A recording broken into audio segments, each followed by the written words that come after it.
அழைத்தவரே ஸ்தோத்திரம் என்று சொல்லி இந்த நாளை தொடங்குவோம்.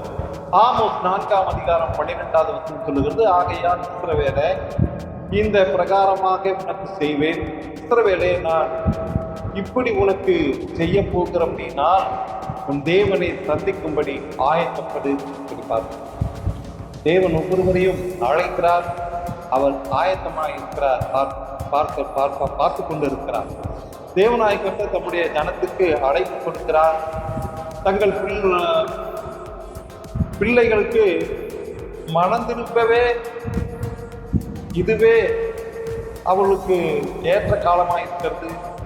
தங்களுக்கு வாக்கு பண்ணப்பட்டிருக்கிற சமாதானத்தை பெற்றுக்கொள்ள அவர்கள் இப்பொழுது கர்த்தருக்கு கீழ்ப்படிந்து தங்கள் பாவத்துக்கு மனம் திரும்ப வேண்டும் என்று சொல்லி தேவன் இருக்கிறார்.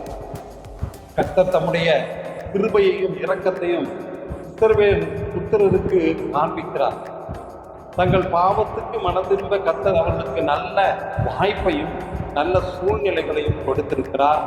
ஆனால் இவர்கள் எல்லா ஆவிக்குரிய கண்களை விட்டு மறைந்து போவதற்கு அல்லது மறந்து போவதற்கு முன்பாக அவர்கள் தங்களுடைய பாவத்துக்கு மனம் திரும்ப வேண்டும்.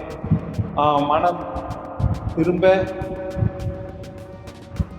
வல்லமை கொடுக்கக்கூடிய தேவனிடத்துல வந்து அவர்கள் மனத்தாழ்மையாக அவர்கள் இதுவரையிலும் அனுபவித்த தண்டனையை விட இனிமேல் அவர்களுக்கு மிகப்பெரிய தண்டனை கொடுக்கப்படும்படியான ஒரு காலம் வந்திருக்கிறது.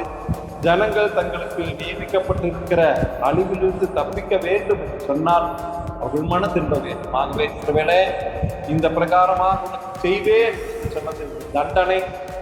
ஆக அந்த தண்டனையிலிருந்து அவர்கள் தப்பித்துக் கொள்ள வேண்டும் என்றால் மனம் திரும்ப வேண்டும்.